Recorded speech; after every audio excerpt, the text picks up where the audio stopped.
بسم اللہ الرحمن الرحیم۔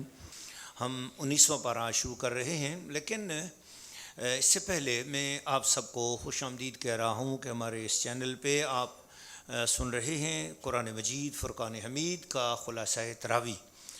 جیسا کہ آپ نے میرے گزشتہ خلاصوں میں بھی سنا ہوگا کہ میں نے بار بار عرض کیا کہ یہ تفسیر قرآن نہیں ہے، یہ ایک خوشبو ہے جس سے آپ کو تفسیر قرآن کا ذوق اور ذائقہ آ جائے اور آپ کو تفسیر سیکھنے کا شوق پیدا ہو جائے۔ لیکن علم تفسیر ایک ویری ڈیفیکلٹ اور بہت زبردست مگر رہنما علم ہے، اور علوم میں، دینی علوم میں سب سے افضل علم بھی علم تفسیر ہے۔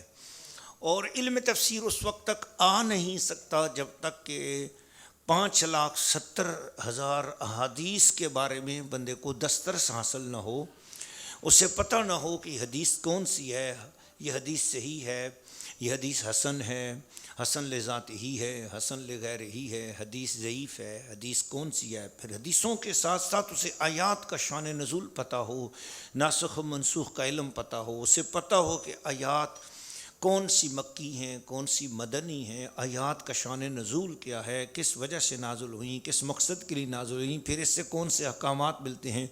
پھر اگر آیت متشابہات ہے تو پھر اس کے بارے میں کیا علم ہے، مقطعات ہیں تو کیا علم ہے۔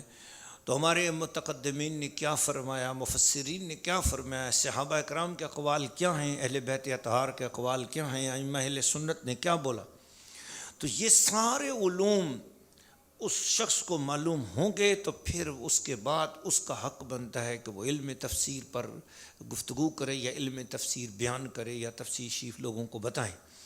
جس شخص کا اپنا علم ایسا نہ ہو، اس نے کالج اور یونیورسٹی سے تھوڑا بہت پڑھا ہوا ہو، اردو زبان تھوڑی جانی ہو یا انگلش زبان جانی ہو، تھوڑی کسی بھی دنیا کی لینگویج اس نے جانی ہو، اور اس کے بعد وہ لیکچر دینا شروع کر دے، یا خالی اس نے اسلامی ہسٹری پڑھی ہو یا اسلامیات کے چند عنوانات کو پڑھا ہو، یا خالصتاً اس نے comparative study of the religion پڑھا ہو، یعنی اسلام کیا ہے، بدھزم کیا ہے، ہندوازم کیا ہے، سکھزم کیا ہے، تو ازمز کا مطالعہ کیا اور اس کے بعد وہ مفسر قرآن بن جائے، تو یہ بھی نہیں ہو سکتا۔ دس از امپاسبل۔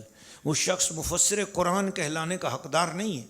آج کل ٹی وی چینلز پر آپ دیکھتے ہوں گے بعض لوگ بڑے مشہور ہوتے ہیں، وہ آیت کا نمبر بھی بتا رہے ہوں گے، آیت کا حوالہ بھی بتا رہے ہوں گے، اور آپ سننے والے کہیں گے یار کیا زبردست آدمی ہے، آیت کا نمبر بتاتا ہے، آیت کا حوالہ بتاتا ہے، اور پھر اس کے بعد کرسچینٹی پر بات کرتا ہے، جوشزم پہ بات کرتا ہے، ہندوازم پہ بات کرتا ہے، اور یہ تو بڑا مفسر قرآن ہے، اور سامنے بہت بڑا مجمع لگا ہوا ہے، بہت بڑے لوگ بیٹھے ہوئے ہیں۔ یہ یاد رکھ لینا، آج کے درس میں ایک خاص بات آنے والی جس پہ اللہ تعالیٰ بار بار فرماتا ہے کہ کچھ وہ لوگ ہیں جو تعداد میں تھوڑے ہیں مگر حق والے ہیں۔ مجھے تھوڑے پسند ہیں مگر حق والے ہوں تو وہ پسند ہے۔ تو آج کے پورے یہ نہیں سمجھے، میں پارہ نمبر 21 کا خلاصہ جو آپ کے سامنے پارہ نمبر 20 کا جو خلاصہ آپ کے سامنے رکھ رہا ہوں، یہ پورے کا پورا 19ویں پارے کا 19ویں اور 20ویں پارے کا جو خلاصہ ہے نا، وہ دو لفظوں میں یہ ہے کہ کائنات کے اندر میجورٹی اور مینارٹی، یہ دو چیزیں ہیں۔ تو اللہ نے ان دو پاروں میں ہمیں جو سمجھایا وہ یہ ہے کہ کبھی حق کے معاملے میں میجورٹی اچھی ہوگی، کبھی حق کے معاملے میں مینورٹی اچھی ہوگی۔ تو آپ نے یہ نہیں دیکھنا ہمیشہ کہ میجورٹی ہی جہاں ہو تو آپ نے اس کو اچھا سمجھنا، نہیں، آپ نے یہ دیکھنا کہ حق ہے کہاں، تو حق کے پیچھے چلنا ہے۔ اگر حق میجورٹی میں ہو تو آپ میجورٹی میں شامل ہو جاؤ، اگر حق مینورٹی میں ہو تو آپ مینورٹی میں چلے جاؤ۔ حق کا دامن ساتھ رکھنا ہے، حق کے ساتھ آپ نے چلنا ہے، مینورٹی اور میجورٹی کو نہیں دیکھنا ہے، حق کو دیکھنا ہے۔ یہ پورا خلاصہ ہے۔ جب آپ پڑھیں گے ترجمہ تفسیر پڑھیں گے تو آپ پھر حیران ہوں گے کہ میں نے کس طرح آپ کے سامنے یہ خوشبو رکھی ہے۔ لیکن پھر میں بات کرتا ہوں کہ یہ میرے جو دروس ہیں، یہ میرے جو لیکچرز ہیں، ان کا تعلق صرف اور صرف خلاصہ تراویح کے ساتھ ہے۔ یہ تراویح میں چونکہ ہم 3 پارے روزانہ سنتے ہیں تو انہی کا خلاصہ تھوڑا سا بیان کرتا ہوں۔ تفسیر نہیں ہے یہ، تفسیر ایک مشکل کام ہے اور بہت عظیم کام ہے، اور الحمدللہ ہم نے وہ بھی اس میڈیا کے لیے کام کیا تھا سن 2012 میں، لیکن وہ رمضان کا موقع نہیں تھا، وہ ربیع الاول شریف کا مہینہ تھا، تو ہم نے اس میں یہ کہا تھا کہ میلاد مصطفیٰ زیر سایہ قرآن مصطفیٰ. تو ہم نے الحمدللہ یکم ربیع الاول سے لے کر 30 ربیع الاول تک اور پھر اس کے بعد یکم 2 ربیع ثانی تک بھی ہم نے الحمدللہ تقریباً 33 دن لگاتار 33 ڈیز لگاتار روزانہ 8 گھنٹے 9 گھنٹے 7 گھنٹے سے کم، ایک پارہ بھی 7 گھنٹے سے کم کوئی بھی نہیں ہے، 8 گھنٹے 9 گھنٹے 7 گھنٹے 10 گھنٹے، بلکہ یہ پہلا اور آخری پارہ جو تھا وہ تو 11 گھنٹے 30 منٹ کا تھا. اور ایک وضو میں الحمدللہ اللہ تعالیٰ کا شکر ہے اس مسکین انسان نے بیان کیا، اور وہاں پر سینکڑوں احباب نے سنا، خواتین نے سنا، اور وہ باقاعدہ نوٹس تیار کیے، اس میں امتحانات ہوئے. تو بہت بڑا ایک عظیم الشان کام تھا جو ہم نے کیا الحمدللہ. یہ بھی اللہ تعالیٰ نے کروایا. لا حول ولا قوت الا باللہ العلی العظیم. نہ ہماری کرنے کی طاقت تھی، نہ ہماری روکنے کی طاقت تھی. کروانے والا، نیکی کے کام کرانے والی ذات وہ اللہ کی ہے. جو کچھ کرایا اپنے پیارے محبوب کے وسیلے سے کرایا. اس کے میلاد کی خوشی میں، محبوب کے میلاد کی خوشی میں ہم نے کیا تھا. اللہ تعالیٰ اس کو آج بھی بابرکت اور پرتاثیر کرتے ہوئے خلق خدا میں عام فرمائے، آمین. اور سینکڑوں لوگوں کو اس سے فائدہ ہوا، سینکڑوں لوگوں کو، ہزاروں لوگوں کو اس سے فائدہ ہوا.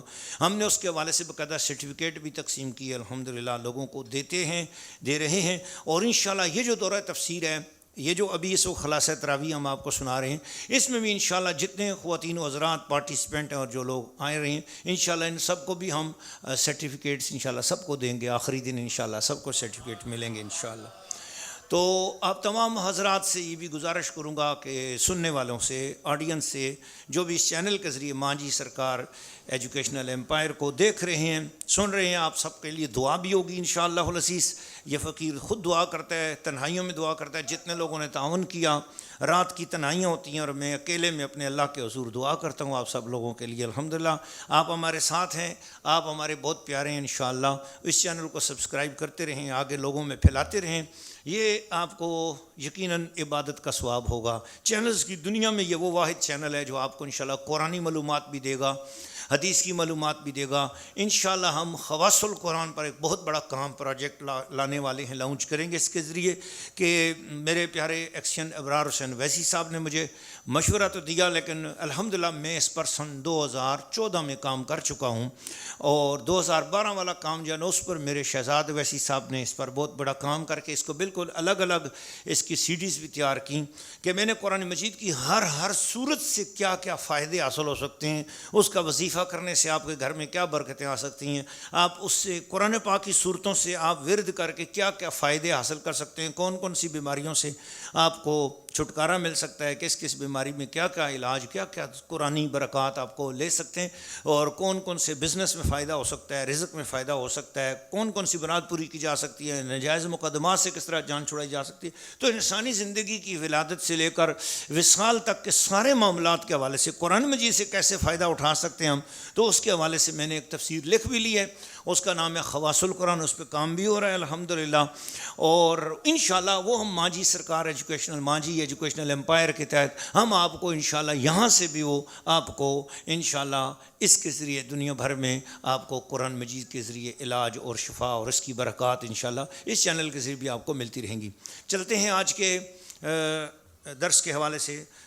18واں پارہ جب اینڈ ہو رہا تھا، ہم ہیں تو 19ویں پارے میں، لیکن میں سورۃ الفرقان کے شروع سے آپ کی خدمت میں التماس کر رہا ہوں. سورۃ فرقان یہ مکی ہے، اس میں 6 رکوع ہیں، 70 آیات ہیں، 77 آیات ہیں. تو اس میں پہلی آیت میں اللہ تعالیٰ نے قرآن مجید کا ایک نام رکھا. قرآن مجید کا آج ایک اور نام آیا.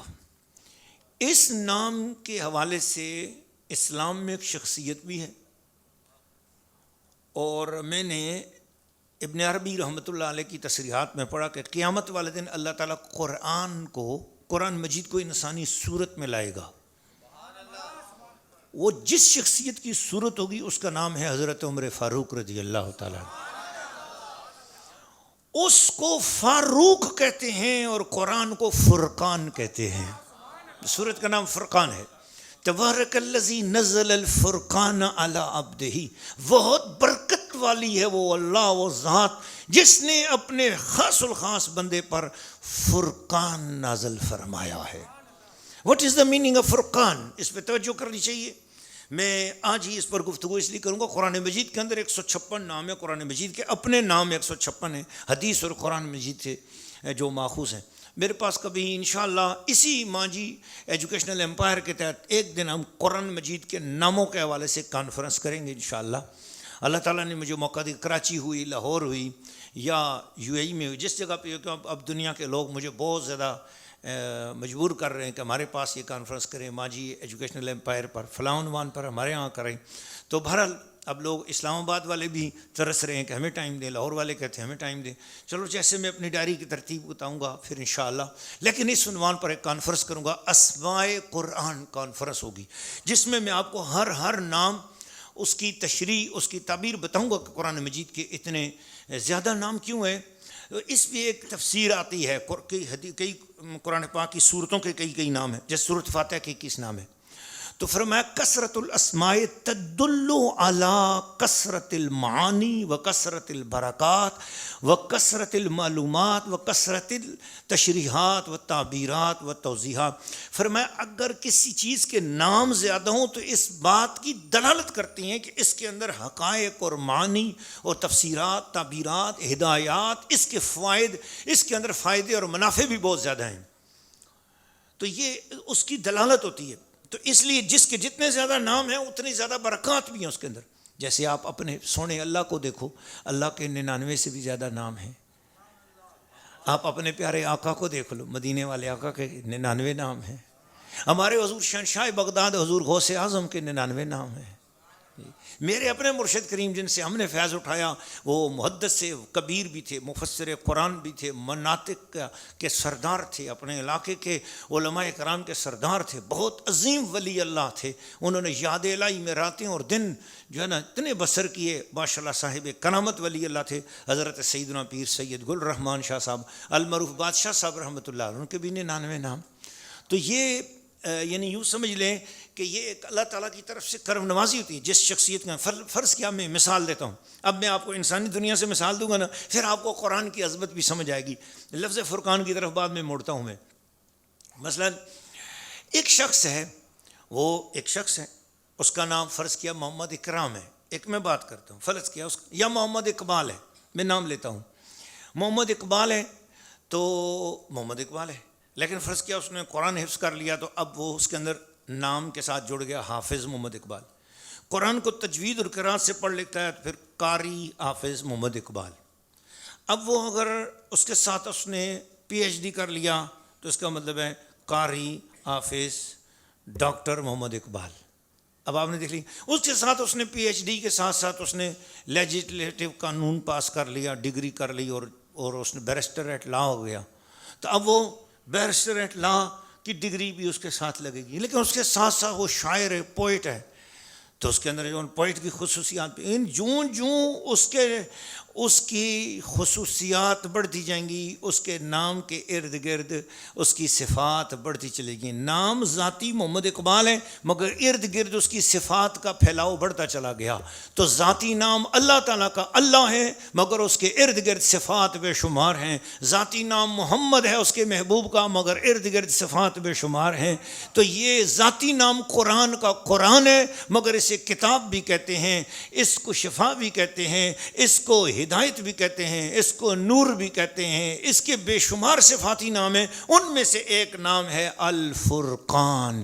فرقان کسے کہتے ہیں؟ جو بتا دے یہ برائی ہے، اس سے صحیح معنی میں برا ہونا سمجھا دے، یہ نیکی ہے صحیح معنی میں اس کا نیکی ہونا سمجھا دے، برائی اور نیکی میں جو صحیح طریقے سے تمیز کرا دے اسے فرقان کہتے ہیں۔ برائی اور نیکی میں تمیز کر کے اپنی زندگی جو گزارے اور دوسروں کو گزرنے پر ابھار دے اسے فاروق کہتے ہیں۔ جو فرقان ہے وہ لکھا ہوا ہے، اس پہ جو عمل کرنے والا ہے اسے فاروق کہتے ہیں۔ الحمدللہ اگر اللہ نے ایک طرف قرآن فرقان کے طور پہ عطا کیا تو اس پر عمل کرنے والا عمر فاروق بھی ہمیں فرقان پر عمل کرنے والا عطا فرمائے۔ تو یوں فرقان صدیق بھی ہیں، فرقان عثمان بھی ہیں، یوں فرقان تو علی بھی ہیں، یوں فرقان حسن بھی ہیں، یوں فرقان حسین بھی ہیں. ہر ایک صحابی ہو یا اہل بیت ہو اپنے اپنے مقام پر فرقان ہے، کیونکہ اس نے حق اور باطل کے کبھی آپس میں ملایا نہیں ہے، حق اور باطل کو جدا جدا کر کے رکھا ہے. جو حق اور باطل کو اپنے اپنے مقام پر رکھ کر ترتیب کے ساتھ چلے اسے فاروق کہتے ہیں، جو اس ترتیب کو سمجھا دے اسے فرقان کہتے ہیں. اللہ تعالیٰ نے فرمایا کہ کافروں نے یہ کہا کہ پیغمبر نے قرآن خود بنا لیا. کبھی وہ یہ کہتے ہیں کہ یہ قرآن نہیں، یہ تو پچھلے لوگوں کے افسانے ہیں، یہ پچھلے لوگوں کی کہانیاں ہیں. یاد رکھو یہ کہانیاں نہیں ہیں، یاد رکھیں یہ قرآن ایک عظیم حقیقت کا نام ہے، یہ قرآن ایک بصیرت کا نام ہے، یہ قرآن ایک نور کا نام ہے، اور یہ فرقان ہے، اور یہ بہت عظیم الشان ہدایت کا ایک چراغ ہے جو سینوں میں جب روشن ہوتا ہے تو پھر اس بندے کو اگر وہ غریب ہوتا ہے نا تو اسے اپنی جھونپڑی میں بھی بادشاہ بنانے کا نام قرآن ہے. جھونپڑی والے کو بھی بادشاہ بنا دیتا ہے. خود نہ تھے جو راہ پر اوروں کے ہادی بن گئے، وہ کیا نظر تھی جس نے مردوں کو مسیحا کر دیا. عرب آدمی کو پتہ ہی نہیں تھا، عربیوں کو یہ گڈریے تھے، ان کو پتہ بھی نہیں تھا کہ جہاں بانی کیا چیز ہوتی ہے. آ گیا کملی والا، آ گئے حضور نے یہ فرقان عطا کی تو آج وہ گڈریوں نے پوری کائنات پر حکومت کر کے دکھا دی. اور یہ اس میں کیا بات ہے، یہ قرآن کا معجزہ ہے کہ جنہیں بکریاں صحیح چرانی نہ آتی تھیں اللہ پاک نے پوری دنیا کو چلانے کا طریقہ ان کو عطا فرما دی. تو اے مسلمانوں کیوں بھولے ہوئے ہو؟ مت سمجھو کہ تمہیں شاید ماؤزم میں کچھ مل جائے گا، مت سنو شاید تمہیں امریکیزم میں کچھ مل جائے گا، یہ مت سوچنا تمہیں چائنا کچھ دے دے گا، یہ مت سوچنا کہ تمہیں دنیا کا یہ سسٹم کچھ دے دے گا. دنیا کا سسٹم تمہیں ہمیشہ کسی بند گلی میں جا کر چھوڑ دے گا جہاں تمہارے سامنے آگے پیچھے کچھ بھی رستہ نہیں ہوگا، ہلاک ہو جاؤ گے. ایک ہی ہستی ہے جو تمہیں کبھی دھوکہ نہیں دے گی، اس کا نام ہے قرآن مصطفیٰ. محمد مصطفیٰ کی نسبت کے ساتھ لگ کر حضور کا ادب کرنے والے ہو کر قرآن مجید کے ساتھ جڑ جاؤ، یہ تمہیں ہر مشکل سے مشکل رستے سے نکال کر ہدایت کی دنیا میں لے جائے گا. چنانچہ اللہ پاک نے اگلے رکوع میں آیت نمبر 10 سے لے کر 20 تک کے عنوانات میں فرمایا کہ یہ اللہ بہت برکت والا ہے، وہ چاہے تو آپ کو بڑے بڑے باغات اور محلات بھی دے سکتا ہے، لیکن آپ کافروں کی ان باتوں سے اپنے دل کو تنگ نہ فرمائیں، آزردہ خاطر نہ ہوں. ان ظالموں کو تو مرنے کے بعد زندہ ہونے کا یقین نہیں ہے، یہ ایسی بیہودہ باتیں کرتے ہیں، مگر ان ظالموں کو جو مصطفیٰ کریم کا انکار کرتے ہیں یہ دنیا کی زندگی کو سب کچھ سمجھ بیٹھے ہیں. ہمارے کالجز اور یونیورسٹیز کا حال بڑا خراب ہوتا جا رہا ہے. میں ماجی ایجوکیشنل امپائر کے ذریعے اس چینل کو قائم کرنے کا مقصد بھی میرا یہ تھا کہ یہ جدید نوجوان نسل اس کو کسی طرح اس یوٹیوب کے ذریعے کسی ذریعے سے میں کم از کم ایک آواز بیان کر کے، ایک محبت کی صدا بیان کر کے کم از کم اپنے سر سے ایک ذمہ داری ادا کر دوں. قیامت کے دن یہ لوگ یہ نہ کہیں کہ یا اللہ مولوی حضرات مسجد میں بولتے تھے، کسی یوٹیوب کسی چینل پر نہ تھے، اور ہم تو ڈیفینس میں رہتے تھے، ہم تو دنیا کی دور دراز بستیوں میں رہتے تھے، ہم ان مولویوں کے پاس جا ہی نہیں سکتے تھے. کم از کم یہ کوئی چینل ہی قائم کر دیتے، یہ چینل ہو جاتا، ہم اپنے یوٹیوب سے سن لیتے، ہمیں کوئی ہدایت دیتے تھا، ہمارے کانوں تک آواز آ جاتی. سچی بات ہے ہم ان تک نہیں پہنچ سکتے. کیوں؟ ان میٹیریلسٹ لوگوں نے، دنیا کے میٹیریلزم نظام نے ایک کلاس ڈیفرنس پیدا کر دیا ہے. یہ لوگ سمجھتے ہیں یہ مذہب والے لوگ، یہ قرآن والے لوگ، یہ دین والے لوگ، یہ وہ لوگ ہیں کہ جو ان لوگوں کو شاید دنیا کی سویلائزڈ معاشرے کی ان کو یہ ایٹیکیٹس نہیں آتے، آداب نہیں آتے، ان کو پتہ نہیں ہے کہ جو ہے 2 اور 2 4 ہوتے ہیں، ان کو معلوم نہیں ہے 2 and 2 makes 4 ہوتے ہیں، ان کو یہ معلوم نہیں ہے کہ آج اکانومی کا زمانہ ہے، آج پیسے کا زمانہ ہے، دولت کا زمانہ ہے، آج معاشیات کا زمانہ ہے. اکانومی جتنی زیادہ مضبوط ہوگی وہ انسان کامیاب ہے. نہیں، ایک زلزلہ آ جائے تیری اکانومی کدھر چلی جائے گی؟ بول ذرا بتا ایک کینسر تجھے ہو جائے تو پھر اس کے بعد تیری اکانومی ڈاکٹروں کی کس کس ہاسپٹل کی جیب میں چلی جاتی ہے. ایک مرض تیرے ساتھ لگ جائے, ایک وال تیرے بند ہو جائیں, ایک پریشانی تیرے ساتھ آ جائے, ایک برین ہیمرج ہو جائے, بتا تیری اکانومی کیا کر سکتی ہے. ہم نے ڈاکٹروں کو دیکھا ہے جی بس دعا کرو. ہم نے سوچا ہے, ہم نے دیکھا ہے بڑے بڑے امیروں کو, ارب روپیہ اس کے پاس تھا, اس کے کتے بھی مربے کھا رہے تھے لیکن وہ خالی ابلی ہوئی گندم کھا رہا تھا. میں نے کہا یہ کیوں نہیں جی؟ ڈاکٹروں نے منع کر رکھا ہے, کچھ نہیں کھا سکتے. تو پتہ چلا اللہ بہت بڑا ہے. میں آپ سے التماس کروں گا, دنیا بھر کے لڑکوں, لڑکیوں, یونیورسٹیوں, کالجوں میں پڑھنے والوں, ڈیفینس میں رہنے والوں, بڑے محلات میں رہنے والوں, میں آپ سب سے یہ کہوں گا یہ دنیا کی زندگی کچھ بھی نہیں ہے. محض الحیات الدنیا الا لہو ولعب, یہ صرف ایک کھیل کھلونا ہے, ایک چکا چوند ہے. خبردار اس سے متاثر مت ہونا. اصل زندگی وہ ہے جو تیری قبر کے اندر پہنچے گی. اور ڈیفینس والوں, قبر تو تمہاری بھی اندر ایئر کنڈیشن نہیں ہے نا, قبر تو پھر سب کی برابر ہے نا.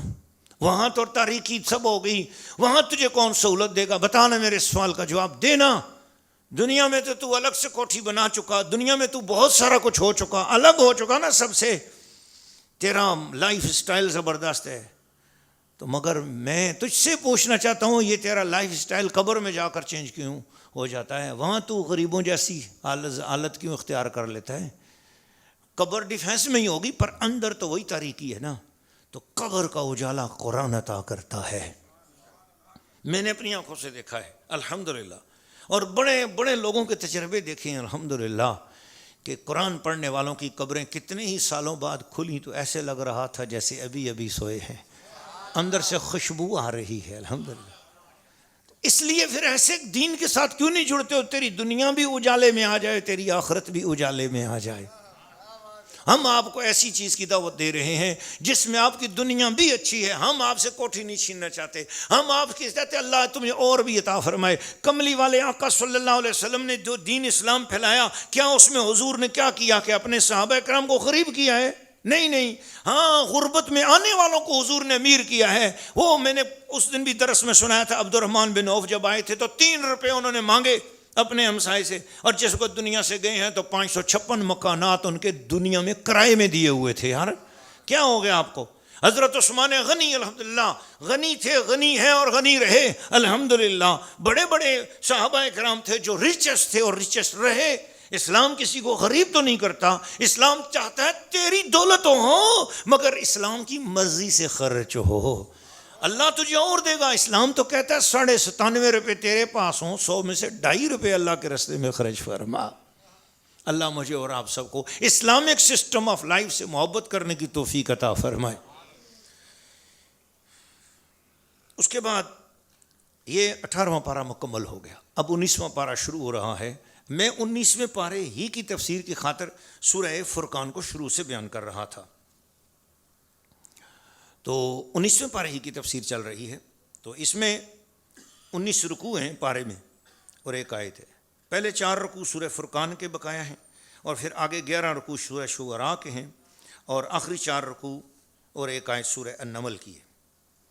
آیت نمبر 21 سے 34 تک کا جو مضمون سورہ فرقان کا ہے, اس میں مشرکین کے مطالبوں کا جواب ہے. مشرک کہتے ہیں یہ محمد پر ہی فرشتہ کیوں آیا صلی اللہ علیہ وسلم؟ یہ کسی غریب, یعنی سرکار دو عالم صلی اللہ علیہ وسلم کی ظاہری حیات ایسی تھی کہ حضور علیہ الصلوۃ والسلام جو ہیں وہ مکہ شریف کے اندر بھی سب سے زیادہ شریف النفس, پاک صاف ہستی, مگر ظاہری حالات نبی کریم علیہ الصلوۃ والسلام کے ان ریچسٹ لوگوں کی طرح نہ تھے. حضور علیہ السلام کے پاس اگر 4 روٹیاں آئیں تو حضور نے اگر 2 روٹیاں گھر والوں کی رکھی ہیں تو 2 روٹیاں حضور نے غریبوں مسکینوں میں تقسیم کر دیں. سرکار نے اگلے وقت کے لیے بچا کے کچھ نہ رکھا. ہمارے پیارے نبی کریم صلی اللہ علیہ وسلم نے کوشش کیا کہ غریب بھی میرے ساتھ چلیں, مسکین بھی ساتھ چلیں. حضور نے سب کو ساتھ ملا کے چلایا. تو اس معاشرے میں جب حضور کے پاس اپنی اگر قمیض پرانی ہو گئی تو اس کو نیا کرنے کے بجائے نیا جوڑا خرید کے کسی مسکین کو دے دیا, اپنے جوڑے کو پیوند لگا لیے. اب بڑی سی بڑی اگر میٹنگ ہو رہی ہے, اس میں سرکار دو عالم صلی اللہ علیہ وسلم پیوند لگے ہوئے کپڑے پہن کے جا رہے ہیں. حضور علیہ الصلوۃ والسلام کا لائف سٹائل ایک عام انسانوں والا تھا. یہ عام انسانوں والا لائف سٹائل دیکھ کر کافروں کے ریچسٹ لڑکوں نے یہ بولا کہ یہ رسول پاک پہ اللہ تعالیٰ نے وہی کیوں نازل کی؟ اس بستی کا کوئی امیر آدمی نہیں ملا تھا اللہ کو کہ اس کو نبی بنا دیتا، جس کا لائف سٹائل بہت اچھا ہوتا، اس کے پاس خزانے ہوتے، اس کے پاس دولت ہوتی. تو ہمارے آج معاشرے کی یہ سوچ اور یہ قیامت تک کے لیے قرآن ہے. اس کا مطلب ہے عام انسانوں کی مینٹلٹی عرب کے ان کافروں کی طرح ملتی جلتی ہے.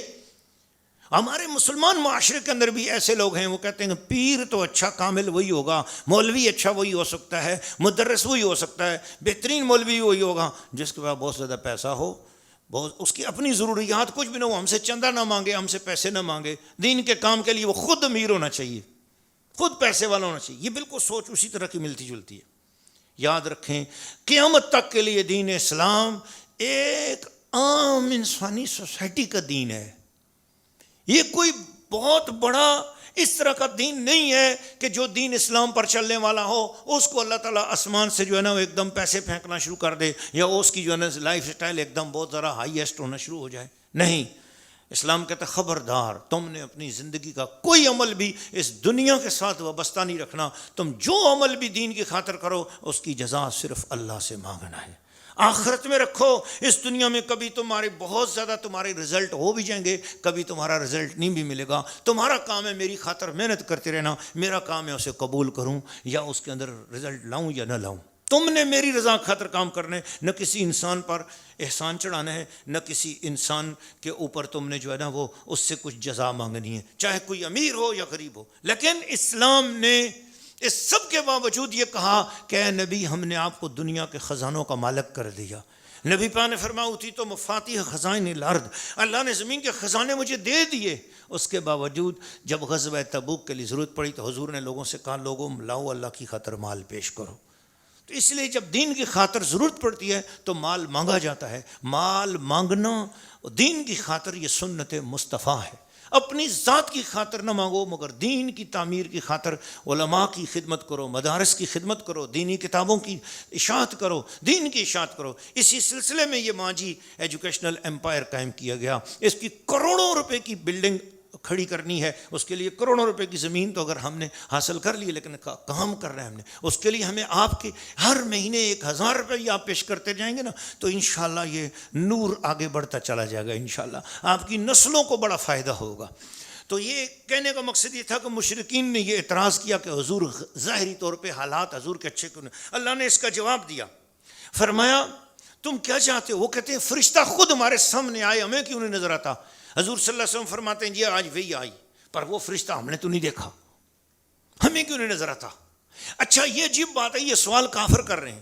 ابو بکر نے نہیں کیا، عمر نے نہیں کیا، فاطمہ نے نہیں کیا، عائشہ نے نہیں کیا، صلی اللہ علیہم اجمعین، انہوں نے نہیں سوال کیا جتنے صحابہ کرام ہیں. یہ سوال کافر کر رہے ہیں کہ نبی پاک پر جبریل آتا تو ہمیں نظر نہیں آتا، ہمیں نہ آسمان پہ آتا نظر آیا نہ جاتا نظر آیا، یہ کیا وجہ ہے؟ فرشتہ ہمیں نظر کیوں نہیں آتا؟ اللہ نے اس کا جواب دیا کہ جس دن فرشتہ تمہیں نظر آ جائے گا پھٹ جائے گا آسمان، برباد ہو جائے گی زمین. تمہاری آنکھیں اس قابل نہیں ہیں کہ تم فرشتے کو دیکھ سکو، یعنی تمہیں اس قابل بنایا ہی نہیں ہے، تم اتنے مجبور ہو، چھوٹے ہو. فرشتہ اس کو دیکھنے کی صلاحیت، ہم جس کو نبی بناتے ہیں تو نبی کے اندر یہ کیپیسٹی ہو جاتی ہے کہ وہ نبی فرشتوں کو بھی دیکھ سکتا ہے اور فرشتوں کے بنانے والے کو بھی دیکھ سکتا ہے. اس کی بہت بڑی شان ہے. پھر یہ کیپیسٹی عام نبی کی بھی نہیں ہے کہ اللہ کو دیکھ سے. عام نبی فرشتوں کو دیکھ سکتے ہیں مگر اللہ کو دیکھنے کی کیپیسٹی انبیاء میں بھی صرف ایک کو حاصل ہے اور اس کا نام ہے محمد الرسول اللہ صلی اللہ علیہ وسلم. تو اس لیے مکہ کے کافروں یہ کیوں تم نے اعتراض کر دیا میرے محبوب پر؟ خبردار، میرے محبوب کی بہت بڑی شان ہے، یہ اعتراض نہ کرو. میں ایک چھوٹی سی بات کرتا ہوں اس سوال کے جواب میں کہ فرشتہ ہمیں نظر کیوں نہیں آتا. کالجوں یونیورسٹیوں کے لڑکوں کے حوالے سے ایک واقعہ بہت عرصہ پہلے کی بات ہے، غالباً 2002-03 کی بات ہے. کراچی یونیورسٹی میں ایک کیمسٹری بیولوجی ڈپارٹمنٹ کا مشترکہ ایک پروگرام ہوا تھا ہال میں، تو مجھے بلایا گیا، میں وہاں پر خطاب کے لیے گیا تھا. اس زمانے میں حضرت ادیب رائے پوری رحمۃ اللہ علیہ بھی حیات تھے، تو میں وہاں گیا تو وہاں ایک جو کالج کی ایک طرف لڑکیاں بیٹھی تھیں ایک طرف لڑکے بیٹھے تھے، تو لڑکیوں نے سوال کر دیا کہ یہ فرشتہ ہمیں نظر کیوں نہیں آتے، فرشتے ہمیں نظر کیوں نہیں آتے؟ میں نے کہا جی اس کمرے میں ہوا موجود ہے؟ کہ جی موجود ہے۔ میں نے کہا آپ کو نظر کیوں نہیں آتی؟ آپ ہوا پہ یقین رکھتی ہیں، یہ ہوا کیوں نظر نہیں آتی؟ کہتے ہیں جی کہ ہوا کو دیکھنے کے لیے کوئی عدسہ چاہیے، کوئی شیشہ چاہیے، کوئی ایسا مرر چاہیے، ایسی چیز چاہیے، خوردبین چاہیے جو اس نظر نہ آنے والی چیز کو چاہیے۔ میں نے کہا بس یہی بات میں کرنا چاہتا تھا، جس طرح ہوا کو دیکھنے کے لیے ہمیں سائنسی آلات چاہیے، اس طرح فرشتوں کو دیکھنے کے لیے، جنت کو دیکھنے کے لیے، دوزخ کو دیکھنے کے لیے، آسمانی کائنات کو دیکھنے کے لیے، غیبی کائنات کو دیکھنے کے لیے، اور جو چیزیں نظر نہیں آنے ان کو دیکھنے کے لیے ایک اینک چاہیے جسے نبوت کہتے ہیں۔ وہ اینک اللہ نے صرف محمد مصطفیٰ کو عطا کی ہے۔ بس ہمارا کام ہے ان کے دیکھے ہوئے پر اعتماد کرتے چلے جنا۔ ہمیں سائنسدان بولتے ہیں کہ یہ جراثیم ہے، جراثیم ہے، جراثیم سے ہمیں جراثیم نظر نہیں آتا، پر سائنسدان کے بات پر ہم اعتماد کرتے ہیں۔ سائنس جو کچھ بولتی ہے ہم اعتماد کرتے ہیں۔ ہم میں سے ہر بندہ ایبزرویٹری بھی نہیں جاتا، ہم میں سے ہر بندہ لیبارٹری میں نہیں جاتا، ہمیں سائنسدان کی بات پہ یقین ہوتا ہے۔ جس طرح سائنسدان ہماری دنیاوی صحت کے اعتبار سے جو بات کر دیں، ڈاکٹر بات کر دیں، ہم یقین کرتے ہیں، اس طرح روحانی صحت کے حوالے سے جو اللہ کا نبی اور ولی بات کر دے ہمیں اس کے اوپر بھی پورا یقین اور ایمان ہوتا ہے۔ اللہ اکبر یا رسول اللہ۔ ایک بات تھوڑی سی مذاق والی ہو گئی تھی، اس میں پھر حال میں کہہ بھی پڑ گیا تھا۔ میں نے کہا جی بات یہ ہے کہ فرشتہ نظر آتا ہے، ہمیں آ سکتا ہے، ایک دن ہے، پر جس دن فرشتہ ہمیں نظر آتا ہے اس دن پھر اس کے بعد ہم کسی اور کو دیکھنے کے قابل نہیں رہتے ہیں۔ وہ ایک ہی دن آتا ہے، ایک ہی فرشتہ آتا ہے، اور وہ جب ہمیں نظر آتا ہے اس کے بعد ہم کچھ دیکھنے کے قابل نہیں رہتے۔ بس پھر نہ ہم بول سکتے ہیں نہ دیکھ سکتے ہیں۔ ایک موت کا فرشتہ ہے، وہ جس دن آتا ہے اس دن کے بعد پھر باقی ہم پھر کچھ دیکھنے کے قابل نہیں رہتے۔ تو اس کا مطلب یہ ہے کہ فرشتے کو دیکھنے کے بعد ہماری یہ زندگی قائم نہیں رہے گی۔ اللہ تعالیٰ کی کتنی بڑی مہربانی ہے کہ وہ ہمیں فرشتوں کو دکھاتا ہی نہیں ہے، کہ اس کو دیکھنے کے بعد ہم نے مر ہی جانا ہے۔ تو اللہ تعالیٰ کی یہ مہربانی ہے کہ اس نے ہمیں فرشتے دکھائے نہیں ہیں۔ الحمدللہ یہ نبیوں کا ہی حوصلہ ہے کہ 24,000 مرتبہ فرشتوں کا سردار ان کی تلیاں چومنے کے لیے آیا، الحمدللہ ان کے قدم چومنے کے لیے آیا۔ ہاں مدینہ شریف کے اندر حضور کے سرانے کی طرف جو گیٹ ہے، جو حضور کے سر کی طرف گیٹ ہے، اس کا نام ہے باب ابو بکر صدیق۔ جو حضور علیہ الصلوۃ والسلام کی کمر کے پیچھے گیٹ ہے اس کا نام ہے باب عمر فاروق۔ پر جو حضور کے قدموں کی طرف گیٹ ہے اس کا نام ہے باب جبریل۔ تو جبریل ہمیشہ حضور کے قدموں کی طرف سے آیا کرتے تھے، کبھی سامنے سے بھی نہیں آئے، کبھی سرانے کی طرف سے بھی نہیں آئے، جب آئے کملی والے کے قدموں کی طرف سے آئے ہیں۔ پھر اس کے بعد اگلا رکوع ہے آیت نمبر 35 سے 44 تک کا، اس میں پچھلے انبیاء کا سارا پھر ذکر کیا تاکہ جو لوگ اعتراضات کرتے ہیں ان لوگوں کے اعتراضات کے جوابات ہو جائیں اور ان کو سمجھ آئے کہ ہم نے لوط علیہ السلام کے دشمن تھے ان کی بستیوں کو پتھر مار کے ہلاک کر دیا، جو مذاق اڑاتے تھے پھر ان کو ہم نے برباد کیا، تباہ کیا۔ جنہوں نے نبیوں کی بات کو نہیں مانا وہ بستیاں برباد ہو گئیں۔ لہٰذا لوگوں اگر بستیوں کو قائم کرنا چاہتے ہو، اپنے علاقے محفوظ رکھنا چاہتے ہو تو نبیوں کی تعلیمات پر عمل کرو۔ نبی کی تعلیمات کا مذاق نہ اڑاؤ۔ تمہارے پاس 4 پیسے فالتو آ گئے ہیں، ان پیسوں سے کسی غریب کی خدمت ضرور کرو، مگر عیاشیاں مت کرو، بے حیائیاں مت کرو، فحاشیاں مت پھیلاؤ، اللہ کے دین پر چلو، اسی سے تمہیں کامیابی نصیب ہوگی۔ پھر اس کے بعد آیت نمبر 45 سے 60 کا مضمون اگلا رکوع آتا ہے، توحید اور رسالت پہ کائناتی شواہد اللہ تعالیٰ نے بیان فرمائے، اور اللہ پاک نے توحید اور رسالت کے حوالے سے بڑی خوبصورت باتیں ارشاد فرمائی۔ پھر اللہ تعالیٰ نے فرمایا دیکھو کس طرح اللہ تعالیٰ نے سائے پھیلا دیے ہیں، پھر اللہ تعالیٰ نے کس طریقے سے سورج کو دلیل بنایا ہے، اللہ تعالیٰ نے رات اور دن کو بنایا ہے، اور فرمایا کہ وجعلنا النہار معاشا، ہم نے یہ جو دن ہے اس کو تمہارے کاروبار کا ذریعہ بنایا ہے، اور رات کو تمہارے لیے پرسکون نیند عطا کی ہے تمہیں۔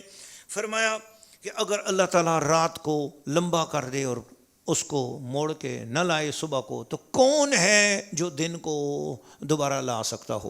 اور اگر اللہ تعالیٰ دن کو لمبا کر دے اور رات نہ آنے دے، کون ہے جو رات کو لا سکے؟ تو پھر مان لو رات اور دن لانے والا جو ہے وہی تمہاری زندگیوں کا مالک ہے، اسی کی مرضی پر تم نے چلنا ہے۔ پھر اس کے بعد فرمایا کہ اے پیارے محبوب صلی اللہ تعالیٰ علیہ وسلم، آپ کا رب ہمیشہ زندہ ہے، اللہ تعالیٰ کو موت نہیں ہے، وہی عرش کا رب ہے اور اسی کے حضور سجدہ ریز ہو جائیں۔ جب ان کافروں سے کہا جاتا ہے کہ رحمان کے حضور سجدہ کرو، یہ پوچھتے ہیں رحمان کون ہے؟ رحمان کون ہے؟ اچھا، اس کے سوال کے جواب میں جو ہے انشاءاللہ آپ مجھے یاد کرائیے گا، میں خود بھی یاد رکھوں گا انشاءاللہ۔ 27ویں پارے میں ہم پہنچیں گے سورہ رحمان کے، اس کے اندر تھوڑا سا ہم ذرا تفصیلی بات کریں گے۔ اب ہم آگے چلتے ہیں۔ پھر آیت نمبر 61 سے 77 کا مضمون ہے، اور یہاں سے سورہ فرقان جو ہے نا وہ ختم ہوتی ہے، آگے سورہ شعراء شروع ہوتی ہے۔ اللہ تعالیٰ نے فرمایا کہ رحمان کو سمجھنا ہے تو عباد الرحمان کو سمجھو۔ یہ سورہ فرقان کا اینڈ ہے۔ عباد الرحمن الذین یمشون علی الارض ہونا، میرا جو رحمان کا بندہ ہوگا، اللہ نے فرمایا میرا بندہ ہوگا، رحمان کا جو بندہ ہوگا، رحمان کے جو بندے ہوں گے، یمشون علی الارض ہونا، وہ زمین میں کبھی فساد کی خاطر نہیں چلیں گے، زمین میں نرم ہو کر چلیں گے۔ زمین میں چلیں گے تو ان کے چلنے سے پتہ چلے گا یہ خدا کا بندہ جا رہا ہے۔ جی پوچھا گیا ایک مرتبہ یا رسول اللہ، اللہ کے ولی کی نشانی کیا ہے؟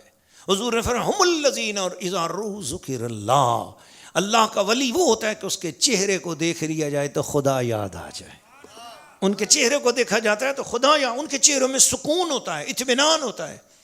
کچھ چہرے اللہ ایسے بنا دیتا ہے، ان چہروں کو دیکھا جاتا ہے تو غم دور ہو جاتے ہیں، سکون آ جاتا ہے، اطمینان آ جاتا ہے۔ ان چہروں کو دیکھ کر فرمایا ایسے چہروں کو دیکھ کر دعا کی جائے، دعا بھی قبول ہو جاتی۔ اس لیے فرمایا جو حاجی حج کر کے آئے، عمرے والا عمرہ کر کے آئے، تم اس کا چہرہ دیکھ کر دعا کرو، کیونکہ وہ بھی میرا گھر دیکھ کے آ رہا ہے، اس کا چہرہ دیکھ کر دعا کرو گے، دعا قبول ہو جائے گی۔ اس کے بعد سورہ شعراء شروع ہوتی ہے، اور سورہ شعراء اس کی آیات 227 ہیں، اور یہ مکی صورت ہے اور اس میں 11 رکوع ہیں۔ سورہ شعراء کے آخر میں شعراء کی عموماً ذہنیت اور عام دنیا دار شعراء کی حقیقت بیان کی گئی، مگر اس کے ساتھ ساتھ جو ایمان والے شعراء ہیں، جو نعتیں لکھتے ہیں، حمد لکھتے ہیں اور منقبت لکھتے ہیں، اسلام کے حق میں کلام لکھتے ہیں، ان شعراء کے لیے اللہ نے فرمایا الا الذین آمنوا، یہ جو ایمان والے شعراء ہیں ان کی شان بڑی بلند ہے۔ لیکن جو ایمان والے شعراء نہیں ہیں، عام شعراء ہیں، وہ یتبعون الغاوون، وہ تو بس وادیوں میں فی کل واد یہیمون، وہ خیالات کی وادیوں میں بھٹکتے رہتے ہیں اور ان کے کلام کی حقیقت کوئی نہیں ہوتی۔ شاعر اکثر جو ہے نا وہ مبالغہ میزی میں باتیں کرتے ہیں۔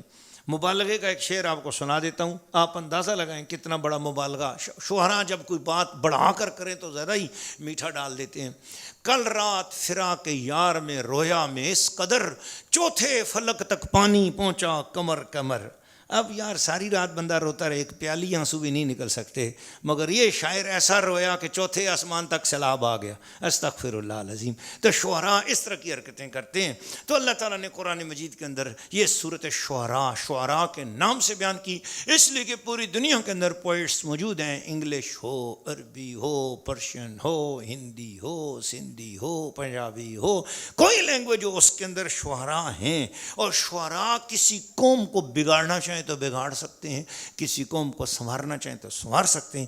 اس لیے چونکہ شعراء کا تعلق جو ہے نا وہ ادب کے ساتھ ہوتا ہے، لٹریچر کے ساتھ ہوتا ہے۔ لٹریچر کسی قوم کی ساخت کرتا ہے، اس کے پڑھے لکھے ذہنوں کو ایک اپیل کرتا ہے۔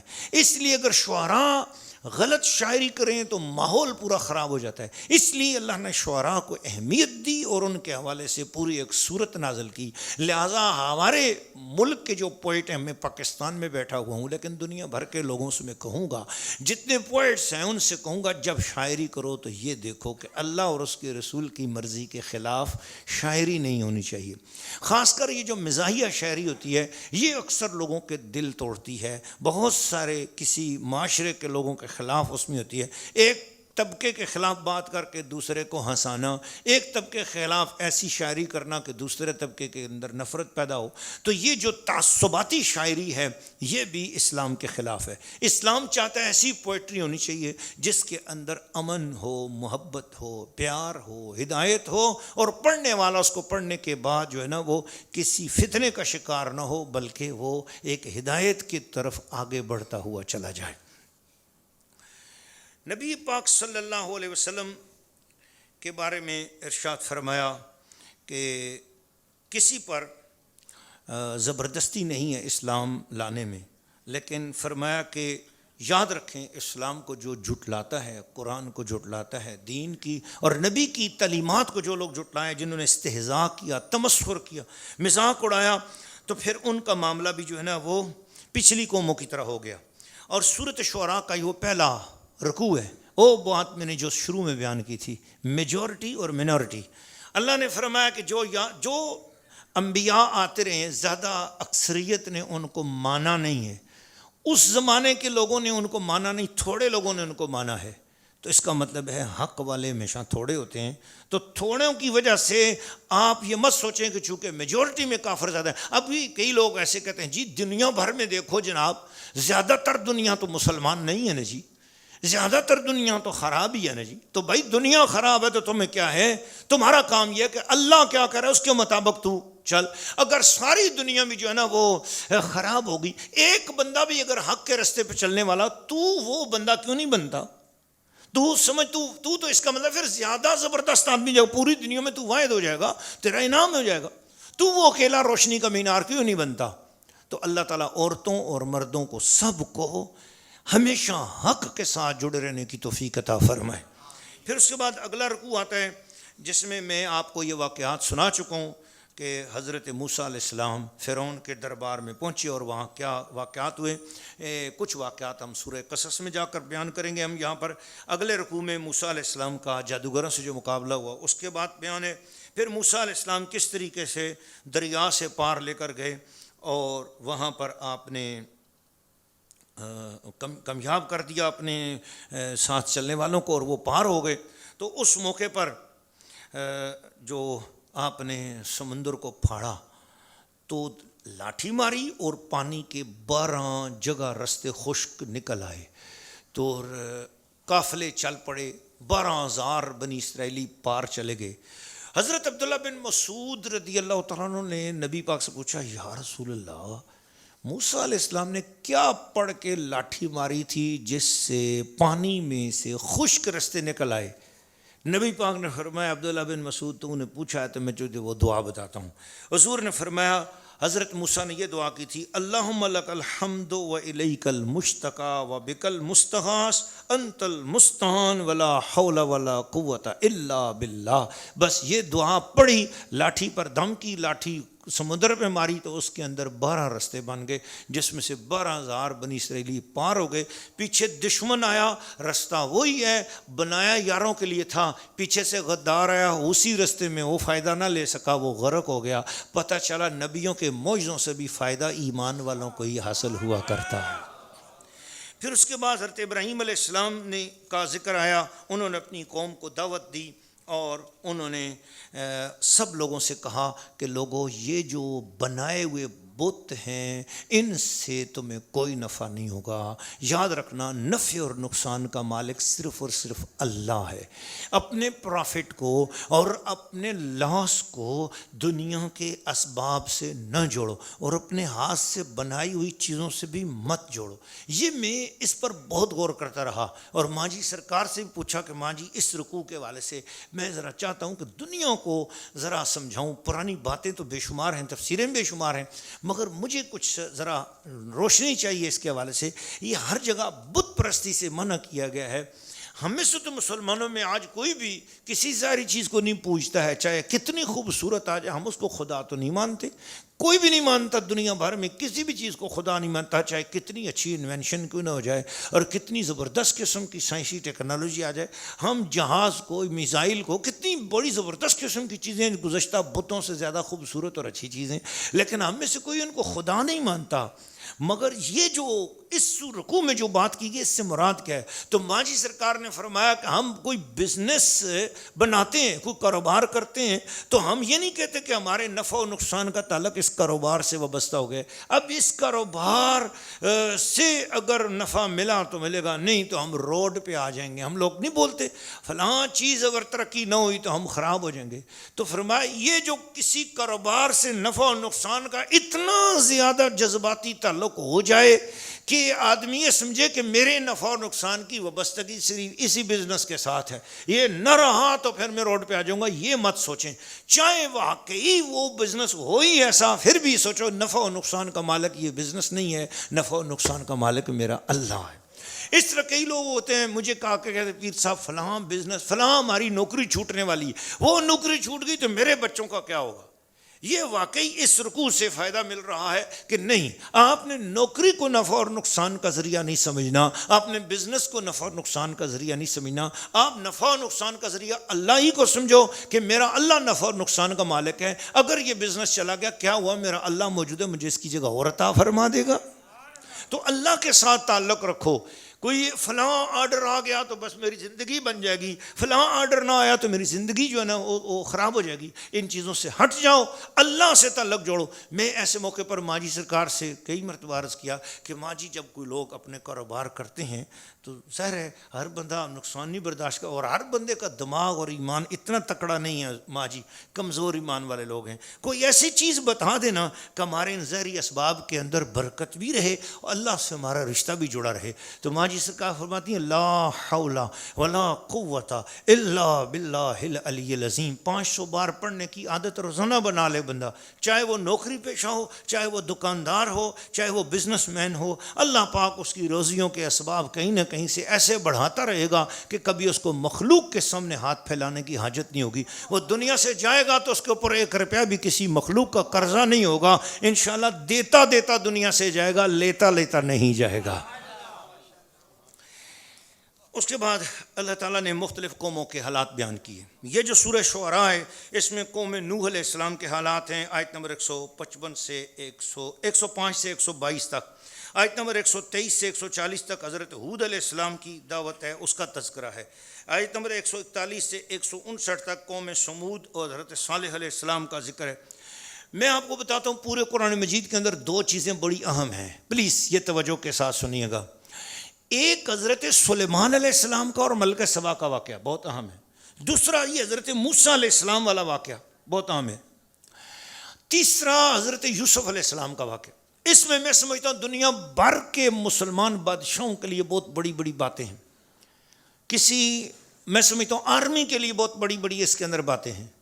یعنی یہ کبھی مجھے کوئی ایسا موقع ملا کہ جہاں پر آدمی جو ہے نا کسی بہت بڑے پڑھے لکھے لوگوں کے طبقے میں آدمی کوئی بات کرے نا تو پھر میں اس کے حوالے سے بتاؤں کہ یہ کیا کیا چیزیں ہیں، مطلب اس کے اندر کتنے بڑے بڑے اہم واقعات ہیں، اور ان واقعات سے کتنی بڑی سویلائزڈ معاشروں کے لیے اللہ پاک نے اکانومی کا ایک سسٹم بتایا کہ کس طرح تم برے حالات کا مقابلہ کر سکتے ہو اور کس طریقے سے جنگی حالات میں بھی جو ہے نا کامیابی ہو سکتی ہے۔ حضرت موسیٰ علیہ السلام کا واقعہ قرآن میں بار بار آیا، کئی صورتوں میں آیا۔ اس کا مقصد یہ ہے کہ کامیاب ترین ہستی وہ ہوتی ہے کہ جو اپنی قوم کو دشمن سے بچا لے، ایک بندہ بھی زخمی ہونے سے بچا لیا۔ یعنی آپ اندازہ لگا لیں نا کہ بنی اسرائیل کے 12,000 لوگوں میں سے ایک بندہ بھی فرعون گرفتار بھی نہیں کر سکا، پکڑ بھی نہیں سکا، اور اس دور کا سب سے بڑا ایمپائر، سب سے بڑی بادشاہت سے ٹکر بھی لے لی، اپنا کوئی بندہ نقصان بھی نہیں ہوا اور اس کے سارے محلات پہ قبضہ بھی ہو گیا۔ تو اس طرح کی اسٹریٹجی اپنائی جا سکتی ہے۔ میں سمجھتا ہوں کہ یہ میں نے بہت بڑا پوائنٹ بیان کیا ہے، اس پر ذرا کوئی ذہین اور بڑے لوگ ہوں گے تو اور غور کریں گے تو انشاءاللہ ان کو اور بھی فائدہ اس میں ملے گا۔ پھر قوم لوط کا بیان کیا، آیت نمبر 160 سے 175 تک۔ حضرت لوط علیہ السلام کا واقعہ قرآن مجید کے اندر 4 مقامات پر اس طرح تفصیل کے ساتھ بھی آتا ہے اور اشارہ کی جاتے ہیں۔ اس کا مطلب یہ کہ جو آج کے ہمارے معاشرے کے اندر خاص کر یوٹیوب میں آپ سب لوگوں سے کہوں گا، مسلمان بہنوں بھائیوں، آپ غور سے سنو، ماجی ایجوکیشنل ایمپائر کے ذریعے میں آپ سب کو یہ کہوں گا کہ جس کے چینل میں کوئی فحاشی اور یعنی کیا کوئی چینل ہے یا کوئی چیز ہے، کوئی سائڈ ہے، اس کو بلاک کر دو، مت دیکھو اس کو، بے حیائی والی سائڈوں سے اپنے آپ کو بچا لو۔ خاص کر یہ جو ہم جنس پرستی ہو گئی ہے، لڑکی لڑکی کے ساتھ، لڑکا لڑکے کے ساتھ، یہ بالکل غلط ہے. یہ زمین میں زلزلوں کی آمد ہے. اگر اپنے کام معاشرے کو تباہ و برباد کرنا ہے، کالجوں والوں، یونیورسٹیوں والوں، وزیروں، امیروں، پیسے والوں، تمہیں اللہ رسول کا واسطہ ہے یتیم خانے بنا لو. تمہیں اللہ رسول کا واسطہ ہے پیسے کسی مسجد مدرسے میں لگاؤ. تمہیں اللہ رسول کا واسطہ ہے پل بناؤ، سڑکیں بناؤ، اسپتال بناؤ. تمہیں ہزار کام نہیں آتے کہ جو کام کرو ان پیسوں کو. تم نے غلط کام کرنا شروع کر دیا ہے. عجیب گیمیں بنا لی ہیں، بے حیائی کی گیمیں بنا لی ہیں، بے حیائی کی سائڈیں بنائیں. آپ کے پاس کوئی بے حیائی کی سائڈ آؤ، آپ کے اوپر فرض ہے، فرض ہے. جس طرح نماز فرض ہے، جس طرح سود سے بچنا فرض ہے، جس طرح شراب سے بچنا فرض ہے، جس طرح جوئے سے بچنا فرض ہے، جس طرح زنا سے بچنا فرض ہے، اسی طرح ان غلط سائڈوں سے بچنا فرض ہے. خاص کر یہ جو ہم جنس پرستی اور غلط کام جو اس میں دنیا کے بڑے بڑے ملک ملوث ہیں. اپنے آپ کو بچاؤ، لڑکیوں بچاؤ، لڑکوں بچاؤ، نگاہوں کی حفاظت کرو، اپنے آپ کو بچاؤ. اللہ تعالیٰ مجھے اور آپ سب کو حضرت لوط علیہ السلام کی اس قوم کے واقعات، آیت نمبر 160 175 تک کا مضمون سورۃ شعراء کا بار بار پڑھو اور خوف اپنے اندر پیدا کرو. جہاں آپ کو ایسے کوئی لوگ نظر آئیں، میں آپ سے کہوں گا کہ ان کو کہو قرآن مجید پارہ نمبر 19 ہے اور سورہ شعراء ہے، اس کی آیت نمبر 160 سے 175 تک کا مضمون پڑھو. خوف خدا اپنے اندر پیدا کرو. خدا کا واسطہ ہے عذاب کو دعوت نہ دو. شکلیں بگڑتی میں نے دیکھی ہیں، بہت بڑی بڑی میں نے بیماریاں اترتی دیکھی ہیں ایسے لوگوں کے ہاں. ایسے لوگوں کو میں نے برباد ہوتے دیکھا، گھرانے کے گھرانے اجڑتے میں نے دیکھے ہیں. اللہ تعالیٰ مجھے اور آپ سب کو برے رستوں، برے طریقوں سے بچائے، آمین. اس کے بعد حضرت شعیب علیہ السلام کو وہ واقعہ قوم مدین والا میں نے آپ کو سنا دیا کہ ان کی معیشت کا سسٹم بہت زبردست تھا. پھل تھے، باغات تھے، لیکن وہ ناپ تول میں کمی کرتے تھے. یہ آگے چل کر آخری پارے میں جو ہے نا، 30ویں پارے میں بھی جو ہے نا سورہ مطففین آئے گی انشاءاللہ. میں اس میں بھی آپ کو اس کے حوالے سے گفتگو سناؤں گا انشاءاللہ. اس کے بعد اللہ تعالیٰ نے سورہ شعراء میں ایک خاص پیغام دیا. فرمایا کہ اے محبوب، یہ قرآن آپ کے دل پہ بڑے عزت والے فرشتے کے ذریعے ہم نے اتارا ہے. بولو سبحان اللہ. اللہ کے پیارے محبوب صلی اللہ علیہ وسلم کی یہ شان بیان ہوئی ہے. حضور کے قلب اقدس کی شان خدا بیان کر رہا ہے. حضور کے قلب اقدس کی شان. میں سورہ حشر کی جب تلاوت کروں گا شاید اس موقع پر آپ سے عرض کروں، لیکن تھوڑی سا اشارہ کر دیتا ہوں. اللہ فرماتا ہے، پلیز توجہ کرو، آپ میں سے جو بڑی محبت کے ساتھ سن رہے ہیں میں ان سب کو سلام کرتا ہوں بڑی محبت کے ساتھ. اللہ کیا فرما رہا ہے؟ اگر یہ قرآن کسی پہاڑ پر نازل ہوتا تو آپ دیکھتے لَرَأَيْتَهُ خَاشِعًا مُتَصَدِّعًا مِّن خَشْيَةِ اللَّهِ، وہ لرزتا، کانپتا، گر پڑتا، پھر اس کے ذرے ذرے ٹکڑے ٹکڑے ہو کر وہ قرآن کی ہیبت سے وہ پہاڑ بکھر جاتا.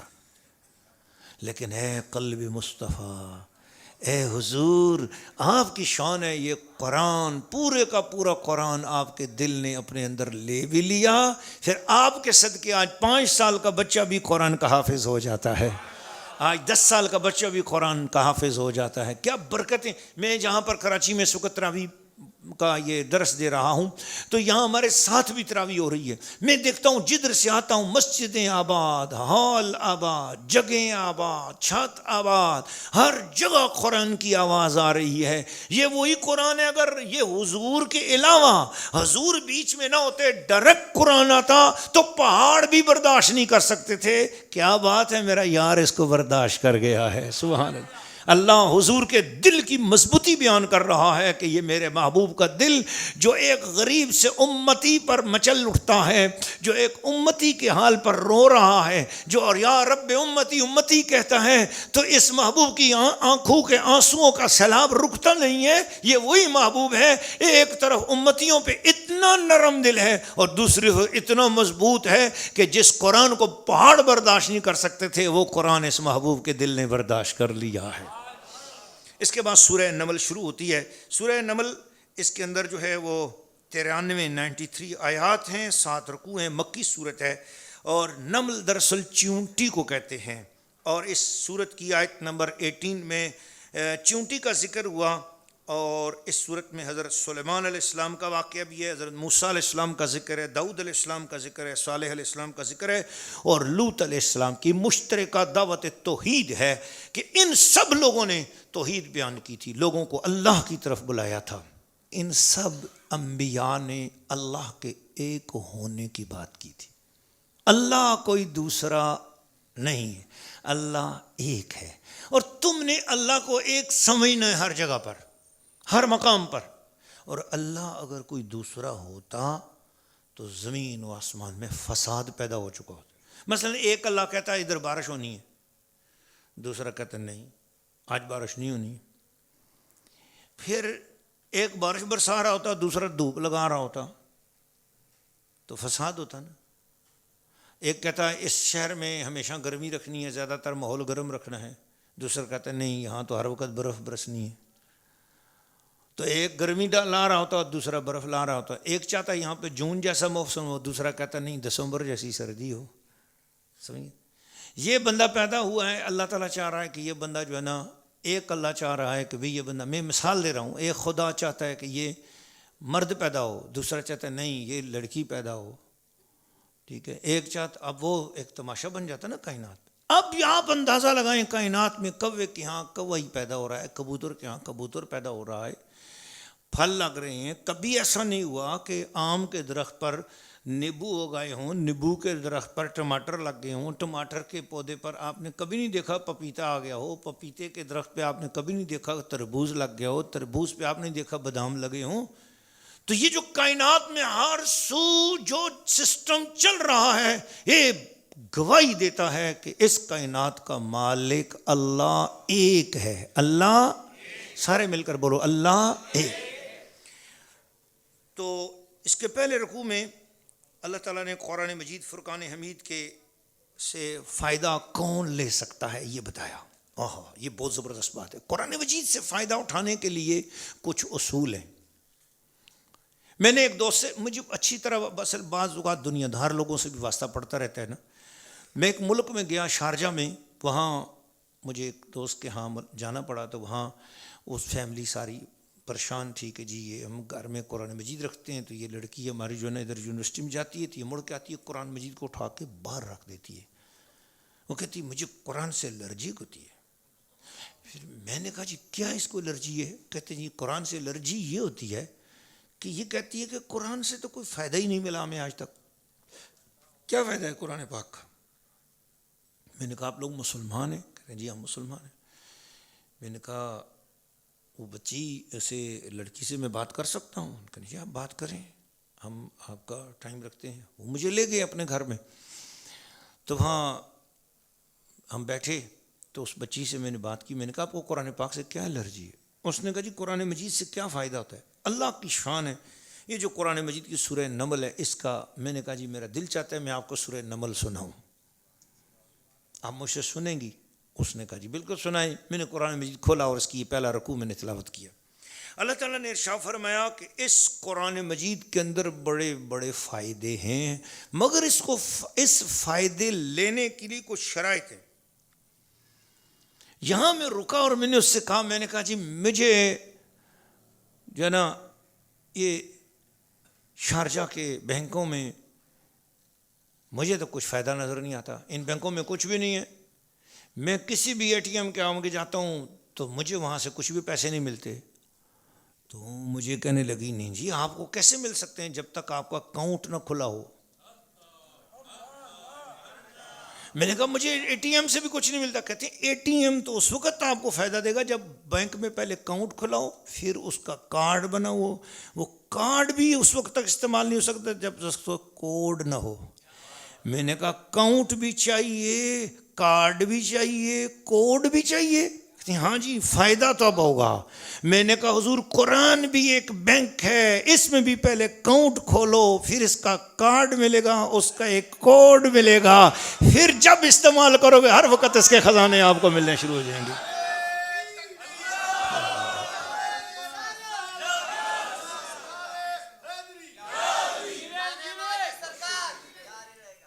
تو میں نے کہا کہ جی اس کے لیے اس طرح ہے کہ اللہ تعالیٰ نے فرمایا ہے کہ سب سے پہلے یہ ہے. میں نے کہا بینکوں کے کارڈ اکاؤنٹ کھولنے کے لیے کم از کم 10,000 درہم 5,000 درہم رکھنے پڑیں گے، اس سے کم پہ اکاؤنٹ نہیں کھل سکتا. یہ میرا قرآن کہتا ہے زمین و آسمان کے خزانے تجھے دوں گا لیکن اس کے لیے تجھ سے 1 روپیہ نہیں چاہیے، صرف لا الہ الا اللہ محمد الرسول اللہ محبت اور یقین کے ساتھ پڑھ لے، تو میرا اکاؤنٹ ہولڈر ہو جائے گا۔ میں نے کہا اللہ نے کہا ایمان والا ہو جائیں، میں نے کہا دوسری شرط یہ ہے نماز والا ہو جائے۔ کیا شرط ہے پہلی؟ میں نے کہا بیٹی 40 دن تو نماز پڑھ اور ایمان والی ہو، لا الہ الا اللہ محمد رسول اللہ لا حول ولا قوت الا باللہ العلی العظیم 313 بار تو پڑھتی رہے بیٹا۔ 40 دن تو نماز پڑھ، جو بیچ کے خاص دن ہیں ان کو چھوڑ کر ان خاص دنوں کے وظائف بھی میں نے اس کو بتایا۔ میں نے کہا 40 دن بعد اگر تجھے قرآن مجید سے نفع نہ ملا، 2 کام کر لینا بیٹا، مجھے ضرور بتانا، مجھے ضرور بتانا، میرے نمبر پہ مجھے بتانا کہ مجھے قرآن سے کوئی فائدہ نہیں ملا ہے۔ میں زندگی بھر کے لیے قرآن کی تبلیغ کرنا چھوڑ دوں گا، میں سمجھ جاؤں گا کبھی میں خود غلط ہوں، کچھ غلطی مجھ سے ہوئی ہے، لیکن مجھے یقین ہے کہ 20 دن نہیں گزریں گے، میں نے 40 دن تجھے بولا ہے، 20 دن نہیں گزریں گے، انشاءاللہ قرآن تجھے اپنا نور عطا کرے گا انشاءاللہ۔ پھر میں نے کہا زکوٰۃ، میں نے کہا بیٹا آپ اپنے پیسوں میں سے نا، اپنی کمائی میں سے اللہ کے راستے میں خرچ کرنا سیکھ جاؤ۔ تجھے ماں باپ کی طرف سے جو آپ کو پاکٹ منی ملتی ہے، کتنی ملتی ہے؟ وہ کہنے لگے جی 50-100 درہم ڈیلی مل جاتے۔ میں نے کہا ان 50-100 درہموں میں سے کم از کم 10 درہم تو نے اللہ کے نام پر کسی غریب اسٹوڈنٹ کو، کسی غریب کو، کسی کو بھی دو، کسی باڈی گارڈ کو دے دو، کسی عام کچھ جو چوکیدار ہوتے ہیں ان کو دے دو، سویپرز کو دے دو، جو تھوڑی تھوڑی تنخواہوں پہ کام کرنے والے غریب مسکین لوگ ہیں ان کو دے دو۔ تو یہ 40 دن تم نے کرنا ہے، اپنی جیب خرچ میں سے پیسے نکال کے اللہ کے راستے میں دینے ہیں تم نے۔ تو 40 دن کا یہ نسخہ اس کو دیا، اس نے پڑھنا شروع کر دیا، قرآن مجید گھر میں آ گئے۔ میں نے کہا دیکھو ایک بات ہے، قرآن مجید کو غلاف میں رکھو، اس کا ایک غلاف بناؤ، وہ رکھو۔ اس نے اپنے ہاتھ سے کپڑا خریدا، کپڑے سے کاٹ کر خود غلاف بنایا۔ پھر اس کے بعد میں نے کہا اس کو جب پڑھو تو ایک خوشبو تھوڑی سی لے کے رکھ لو، عطر، روزانہ پڑھنے سے پہلے عطر لگایا کرو۔ تو اس نے عطر لگانا شروع کر دیا، پڑھنا شروع کر دیا۔ 15 میں نے 20 دن کا بولا تھا، 15 دن کو 40 دن کا تو ٹوٹل وعدہ تھا۔ 15 دن کے بعد اس کے پیرنٹ، والد کا والدہ دونوں کو اکٹھا فون آیا، انہوں نے کہا جی پیر صاحب مبارک ہو، ہماری بچی پر اللہ نے کرم کر دیا ہے۔ پھر اس کا فون آیا کہ پیر صاحب مجھے اب پتہ چلا ہے قرآن تو ولیوں کا ولی ہے، قرآن تو پیروں کا پیر ہے۔ اب اس کی آنکھوں میں آنسو تھے، وہ رو رہی تھی، کہتے 15 دن میں مجھے جو کچھ مل گیا۔ میں نے کہا سچی بات یہ ہے کہ قرآن بھی خود فیض نہیں دیتا، کسی قرآن والے نسبت والے سے تعلق جڑ جائے تو پھر قرآن بھی فیض عطا فرماتا ہے۔ میں نے کہا آپ پہلے تھیں قرآن کو اٹھا کے باہر رکھ رہی تھیں، کہتی میں اس کا کیا جرمانہ دوں، میں تو قرآن کی مجرم ہو گئی ہوں، میں نے کیا کیا؟ میں نے کہا بیٹا آج جو لوگ خالصتاً کالج یونیورسٹی پڑھ کر اپنی عربیاں، اردو اور انگلش کی ڈکشنریاں پڑھ کر سمجھتے ہیں ہم قرآن پڑھنے والے ہو گئے، نہیں، قرآن بھی چاہتا ہے کسی نسبت کے ذریعے مجھے حاصل کیے جائے، پھر میں بھی دنیا و آخرت کے خزانے عطا کرتا ہوں۔ کسی کامل مرشد کے ہو کر پھر قرآن پڑھو گے، قرآن اپنی برکتوں سے نوازتا ہے الحمدللہ۔ تو میرے کہنے کا مقصد یہ ہے کہ آج کی بھی نوجوان نسل یہ سمجھتی شاید قرآن مجید سے ہمیں کچھ نہیں ملتا، جی قرآن پڑھتے ہیں تو بہت ابکائیاں آتی ہیں، قرآن مجید پڑھتے ہیں تو جی ہمیں بہت جمائیاں آتی ہیں، قرآن مجید پڑھتے ہیں تو سستی ہوتی ہے۔ ارے بابا سستی اس لیے ہوتی ہے کہ تو نے ابھی کہیں مرشد کامل نہیں پکڑا ہے، کوئی کامل مرشد پکڑ۔ علامہ اقبال رحمۃ اللہ سے زیادہ تو زیادہ پڑھا لکھا نہیں ہے، وہ بیرسٹر ایٹ لا تھا، اس نے لندن سے پڑھا تھا، وہ بہت بڑا عالم تھا۔ اس سے کسی نے پوچھا علامہ اقبال یہ بتا قرآن کیسے پڑھنا چاہیے؟ اس نے کہا کسی بابے کے بغیر قرآن مجید نہیں ہوتا۔ اس نے کہا بھائی میں بھی شرک پور شریف والے بابا جی شیر محمد صاحب شرک پوری رحمۃ اللہ علیہ کے تصور میں رہا، ان کو میں نے اپنا مرشد مانا۔ میں لندن میں بھی تھا تو کہا زمستانی ہوا میں گرچہ تھی شمشیر کی تیزی، نہ چھوٹے مجھ سے لندن میں بھی آداب سحر خیزی۔ تہجد کے ٹائم بابا آ کے مجھے گاتے اٹھ کے جا کے تہجد پڑھ۔ فرمایا میں تہجد پڑھتا، مجھے قرآن سے فیض ملتا۔ حالانکہ اس کے اپنے والد علامہ اقبال کے اپنے والد بڑے ولی اللہ تھے، شیخ نور محمد قادری رحمۃ اللہ علیہ، قادری سلسلے کے بزرگ تھے وہ۔ ایک دن علامہ اقبال قرآن پڑھ رہے تھے اور علامہ اقبال رحمۃ اللہ علیہ کو ان کے والد صاحب گزرے ہی جوان تھے، تو والد صاحب نے کہا بیٹا قرآن کس طرح پڑھ رہے ہو؟ کیا ابا جی آپ بتائیں کس طرح؟ فرمایا یاد رکھو اس طرح قرآن پڑھو جس طرح اللہ تجھ سے خود بات کر رہا ہے، پھر تجھے قرآن اپنے معنی عطا کرے گا۔ تو علامہ اقبال تو پڑھے لکھے تھے نا جی، ان کو عربی آتی تھی، سگی آتے تھے، ڈکشنری آتی تھی، سب کچھ آتا تھا، لیکن فرماتے ہیں کہ جب بزرگوں نے نصیحت دی تو پھر قرآن کا مجھے فیض ملنا شروع ہو گیا۔ اس لیے میں آپ سب سے عرض کروں گا کہ قرآن مجید خود جب بھی پڑھو تو کسی مرشد کامل کے بیعت ہونے کے بعد پھر قرآن آپ کو بڑا مزہ عطا کرے گا۔ ضرور بیعت ہو کسی کامل مرشد کی بیعت ہو کر، پڑھے لکھے پیر کو پکڑو، پیر بھی وہ پکڑو کہ جس کو خود پتا ہو کہ قرآن مجید کیا چیز ہے، پیر خود قرآن پڑھنے والا ہو۔ اگر پیر ہی آپ نے ایسا پکڑ لیا قرآن والا ہی نہ ہو تو پھر اس کا مطلب ہے کہ آپ نے جو ہے وہ جانا تو مکہ شریف تھا لیکن لندن کی بس کے اوپر بیٹھ گئے ہیں۔ اگر آپ نے مکہ شریف جانا ہے تو مکہ شریف کی بس کا ٹکٹ لینا ہوگا۔ اللہ تعالیٰ مجھے اور آپ کو صحیح درست ظاہری اور باطنی قرآن مجید کی خاطر اچھے فیصلے کرنے کی اور اچھی ارادے کرنے کی توفیق عطا فرمائے۔ اس کے بعد دوسرا رکوع سورہ نمل کا شروع ہوتا ہے 15ویں آیت سے لے کر 31ویں آیت تک۔ سلیمان علیہ السلام، داؤد علیہ السلام کا تذکرہ ہے، اور جس چونٹی کی وجہ سے یہ سارا اس پوری صورت کا نام سورہ نمل ہوا۔ میں وہ واقعہ تھوڑا سا سنانا چاہتا ہوں تاکہ پھر ہم آگے چلیں۔ حضرت سلیمان علیہ السلام اپنے لشکر کے ساتھ کسی جنگل سے گزر رہے تھے تو ایک وادی آ رہی تھی رستے میں، جس میں وادی میں چونٹیاں بے شمار تھیں۔ پلیز آپ سمجھ رہے ہیں چونٹیاں کس کو بولتے ہیں؟ وہ چھوٹی سی چونٹی ہوتی ہے، اور ذرا آپ گھر میں کوئی چیزیں کھانا لگیں میٹھی شیٹھی تو ایک دم وہ آ جاتی ہیں، خوشبو آ جاتی ہے ان کو، اور وہ چھوٹی چھوٹی چیزیں کھانے کی اور چوری کر کے لے جاتی ہیں اور وہ اپنے بلوں میں جا کر سنبھالتی ہیں۔ یہ ایک وادی تھی بہت بڑی، اس وادی کے اندر چونٹیاں تھیں کروڑوں کی تعداد میں۔ جب اس کی ملکہ ایک اونچی جگہ پر بیٹھی تھی، اس ملکہ نے دور سے جب دیکھا کہ سلیمان علیہ السلام کا لشکر آ رہا ہے، حتیٰ اتاؤ علی واد النمل، وہ چونٹیوں کی وادی پر حضرت سلیمان علیہ السلام لشکر سمیت جب پہنچے، قالت نملۃ، وہ چونٹی بول پڑی اونچی آواز میں، یا ایھا النمل ادخلوا مساکنکم، او چونٹیوں اپنی بلوں میں گھس جاؤ، لَيَحْتِمَنَّكُمْ سُلَيْمَانُ وَجُنُودُهُ وَهُمْ لَا يَشْعُرُونَ، یہ سلیمان علیہ السلام کا لشکر آئے گا اور وہ گزرے گا، ان کو پتہ نہیں چلے گا، اور تم ساری کی ساری رون دی جاؤ گی۔ بہت بڑے بڑے نقطے اس آیت کے اندر آ رہے ہیں، لیکن میں کیا کروں، میرے پاس ٹائم نہیں ہے کہ میں آگے بات کر سکوں، اور میں کون سی تفسیر بیان کر رہا ہوں، میں تو خلاصہ بیان کر رہا ہوں۔ قرآن مجید بولتا ہے، اب یہ دیکھیں، میں نے جو مفسرین ان کی تفسیروں میں پڑھا ہے، وہ کہتے ہیں چونٹی کے منہ میں زبان نہیں ہوتی، اس کے مونچھیں جو ہے نا آگے، ان کے اندر دو مونچھیں ہوتی ہیں، یہ ان کو آپس میں ٹکراتی ہے چونٹی، اس سے جو آواز پیدا ہوتی ہے وہ اس کی بولی ہے۔ اس کی بولی یعنی زبان نہیں ہے، اس نے اپنی دو کسی طریقے سے ٹکراتی ہے، اس سے جو آوازیں پیدا ہوتی ہیں اس سے یہ اپنے کام لے لیتی ہے اور اپنے لشکر کو آواز دے دیتی ہے۔ اس نے ایسی دو اپنی ٹکرائیں اور آواز دی، یہ آواز بے آواز قسم کی آواز تھی، 20 کلومیٹر دور سے لشکر آ رہا تھا۔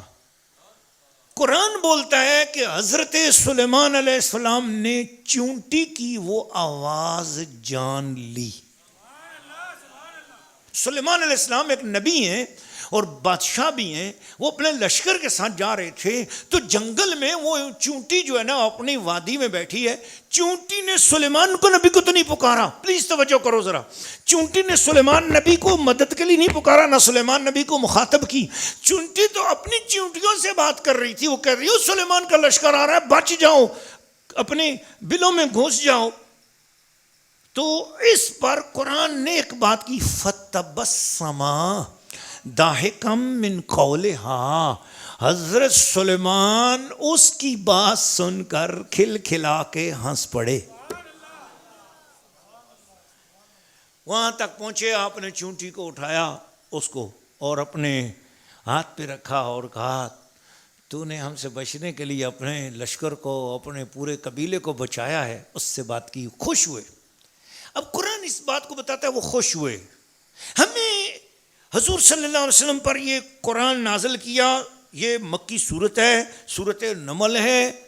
حضرت سلیمان علیہ السلام سینکڑوں سال پہلے گزر گئے، ان کا یہ واقعہ گزر گیا، لیکن اسے قرآن بنایا گیا اس واقعے کو، اور قرآن بنا کر نبی پر نازل کیا گیا۔ اب یہ واقعہ عام واقعہ نہیں رہا ہے۔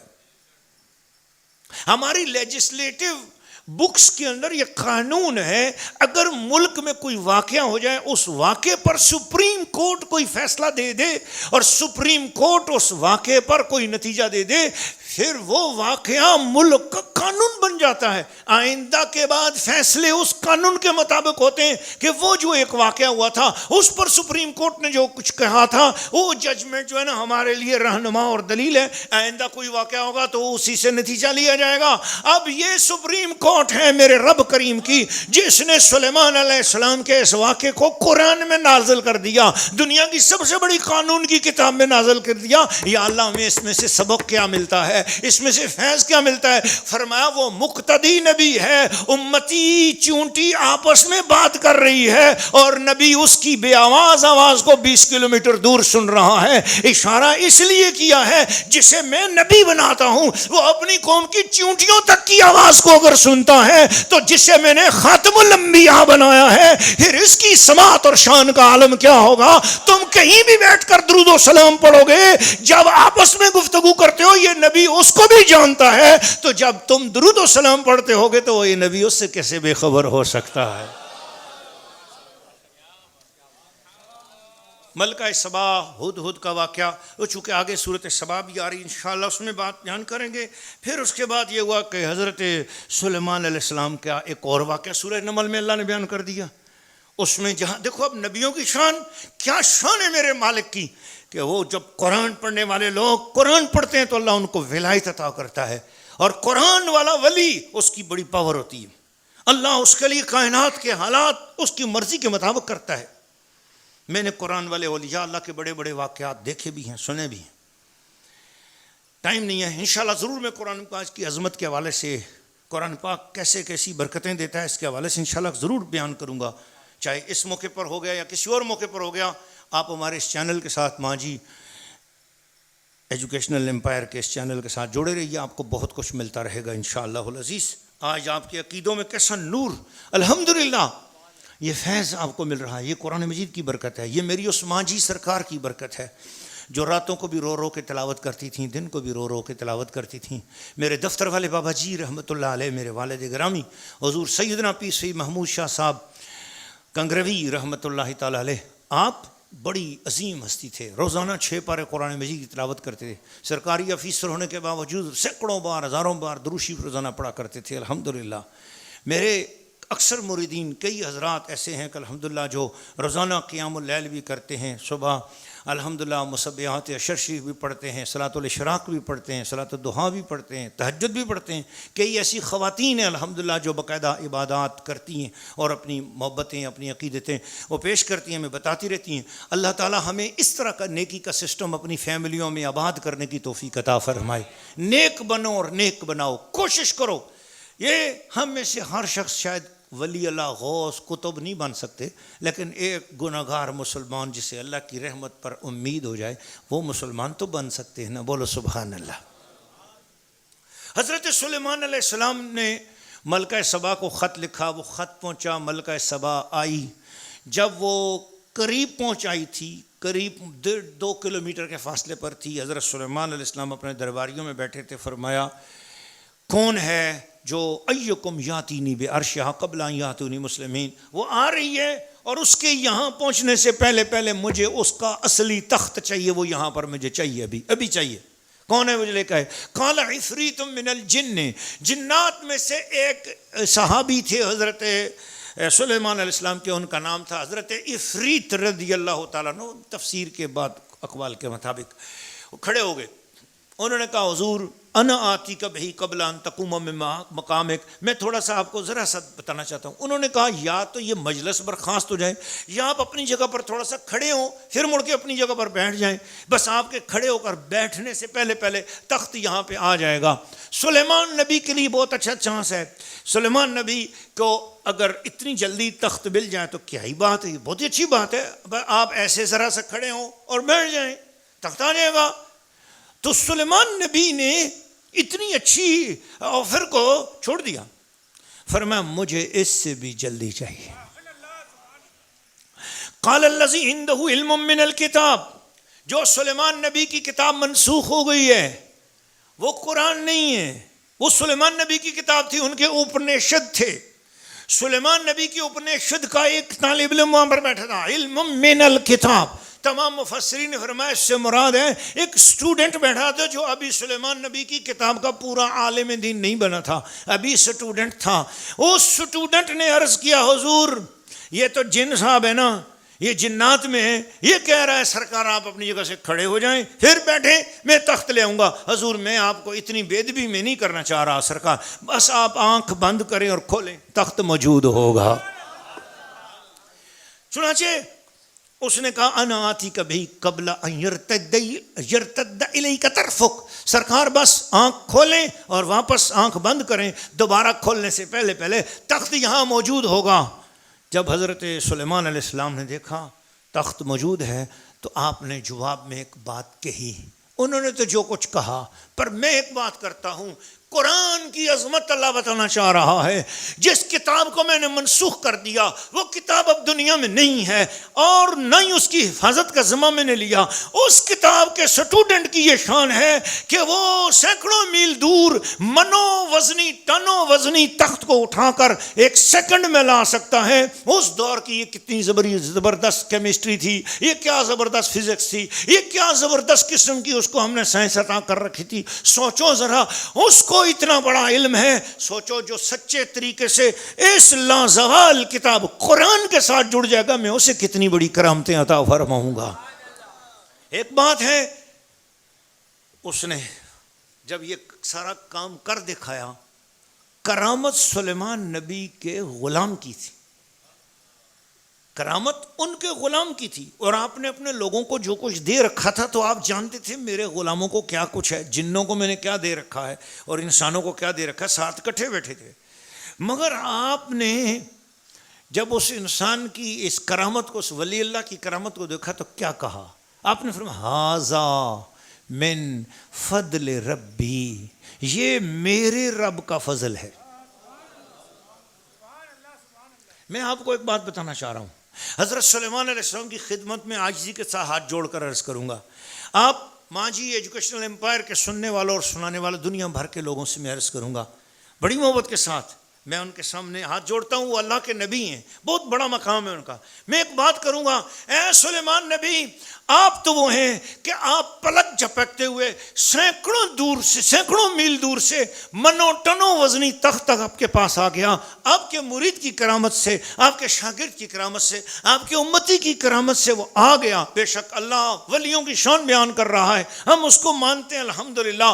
مگر یہ کہ اس کرامت پر آپ نے کہا ھذا من فضل ربی، یہ میرے رب کا فضل ہے. ہمیں نصیحت مل گئی، جب اللہ ہمیں کوئی کرامت بھی دکھائے ہمیں یہی کہنا چاہیے کہ اللہ کا فضل ہے، یہ اللہ کا فضل ہے. مگر شان مصطفیٰ کی ذرا دیکھو کہ جب حضور پر کرم ہوئے ہیں تو اللہ تعالیٰ نے کہا، حضور نے نہیں کہا. اللہ نے فرمایا اے محبوب وکان فضل اللہ علیک عظیما، تو وہ ہے تیرے پر اللہ کا بڑا فضل ہے. حضور کی شانیں دیکھ کر حضور نے نہیں کہا مجھ پہ اللہ کا فضل ہے، بے شک کہیں اور ان کا کہنا شکر ہے، پر کیا شان مصطفیٰ کی جن کی شانیں دیکھ کر خود خدا کہہ رہا ہے وکان فضل اللہ علیک عظیما. اے نبی تو وہ ہے، تیرے اوپر تیرے رب کا بہت بڑا فضل ہے. پھر اس کے بعد قوم سمود کا بیان ہوا، قوم لوط کا انجام ہوا، اور یہ آخری رکوع ہے اس سورہ النمل کا، اور یہیں 19واں پارہ ختم ہے اور اب 20واں پارہ شروع ہوتا ہے. قوم سمود اور ان کے نبی حضرت صالح علیہ السلام کا اللہ تعالیٰ نے ذکر فرمایا آیت نمبر 45 سے آیت نمبر 59 تک، اور اللہ کے نبی لوط علیہ السلام کے حوالے سے بھی بیان کیا اور ان کی قوم کی تباہی کا بیان کیا. اور پھر اللہ تعالیٰ نے فرمایا جب لوط علیہ السلام کی جو قوم برباد ہوئی نا تو اس وقت اللہ تعالیٰ نے فرمایا وقیل الحمدللہ رب العالمین، تمام تعریفیں اللہ تعالیٰ کی، وسلام علی عبادہ الذین اصطفیٰ اللہ خیر. اللہ تعالیٰ نے فرمایا ہوئے شکر کیا کرو، جب بد کردار قوم ہلاک ہو جائے تو پھر شکر کیا کرو، خدا کا شکر ادا کیا کرو. بد کرداروں کی موت، گستاخوں کی موت پر شکر ادا کیا کرو. اللہ تعالیٰ مجھے اور آپ سب کو شکر کے بھی طریقے عطا فرمائے اور ناشکری سے بچائے. آمین.